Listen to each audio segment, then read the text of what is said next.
Good morning, wonderful first graders. Today we're going to be doing some of our vocabulary work, so get your thinking caps on and get ready to learn. As I write this sentence on the board, observe it and see if you notice anything about the words that I'm writing in the sentence. So I have this sentence. Do you notice anything about the words that are in the sentence? Let me show you.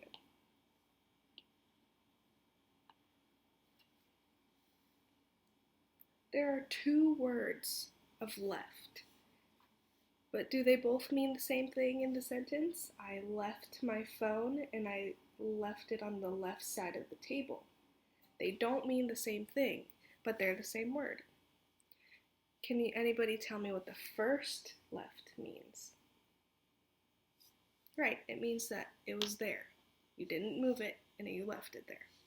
What about the second left? The left side of the table. It's the side of the table that it was on. So they mean different things. Good job, first graders. Sometimes words can have more than one meaning to it. For this lesson, our I can statement is I can identify and describe multiple meaning words. Let's say that together. I can identify and describe multiple meaning words. Great job. Knowing that some words can have more than one meaning can help us comprehend what we read efficiently, and it will make us better readers in the end.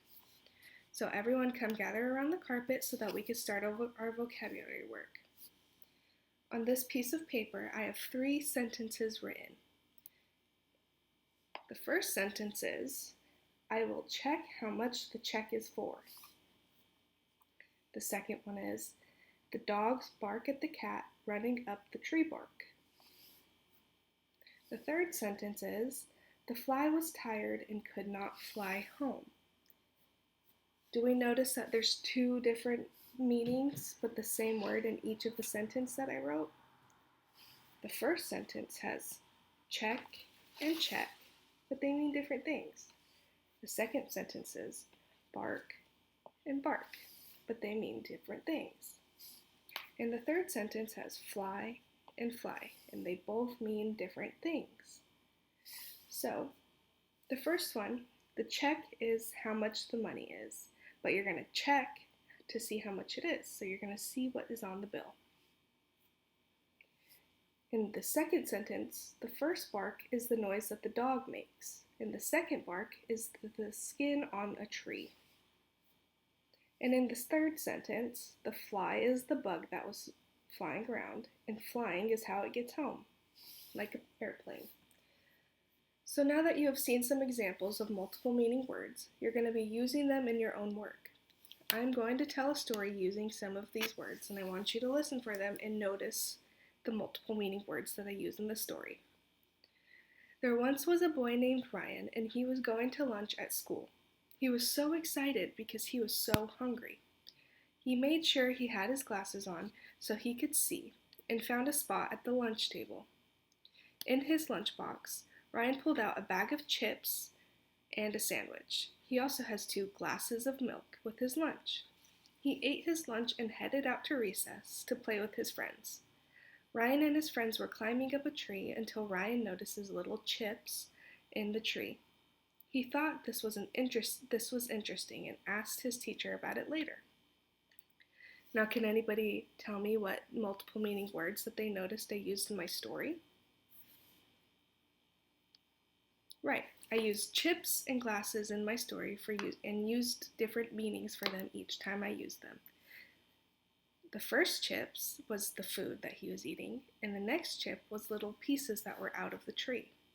The glasses was what was on his face, and the second use of glasses that I used was cups, like glasses of milk. Everybody go back to your seats and get ready to do some work with these words. You're going to be partnered up, and you guys can use your flexible seating choices if you would like to. With your partner that you always work with during reading time, I want you guys to brainstorm some of these words that you think could have multiple meanings. On a sheet of paper, I want one of the partners to write down the words that you guys came up with together. Now, each partner is going to make a sentence or a short story using one pair of the multiple meaning words that you guys came up with. You can write this down, or if you want, you can just keep it in your brains. So go ahead and do that. Okay, once both you and your partner have come up with this sentence or short story, please take turns sharing it with one another. I'm going to be wandering around and listening into your guys' stories and making sure that you guys are using the words correctly.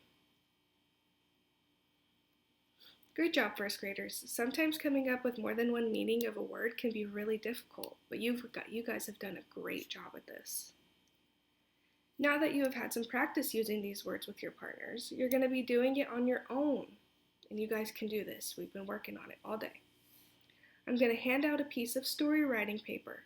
And on this paper, you're going to come up with a short story. It's going to be about one paragraph or so. You can write more if you want.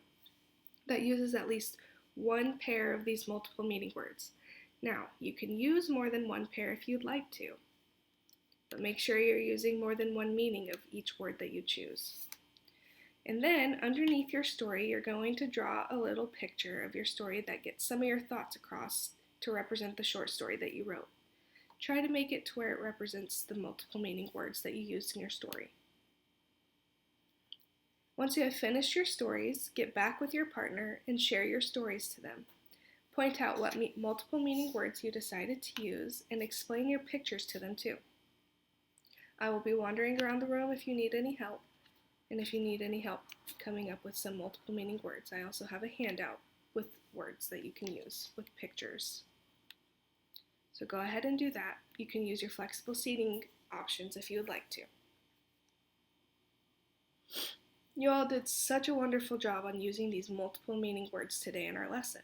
So we're going to go back to our I can statement and make sure we have accomplished our goal that we wanted to today. So our I can statement is, I can identify and describe multiple meaning words. Can you guys say that back to me? I can identify and describe multiple meaning words. Good job. I think with all of the hard work that you guys did today, we definitely accomplished our goal of using these multiple meaning words. Now, can someone tell me one thing they learned today in our lesson? Yeah, some words can have more than one meaning, be spelled the same, and sound the same, but mean something different. Thank you, first graders, for working so hard today. You all did so good.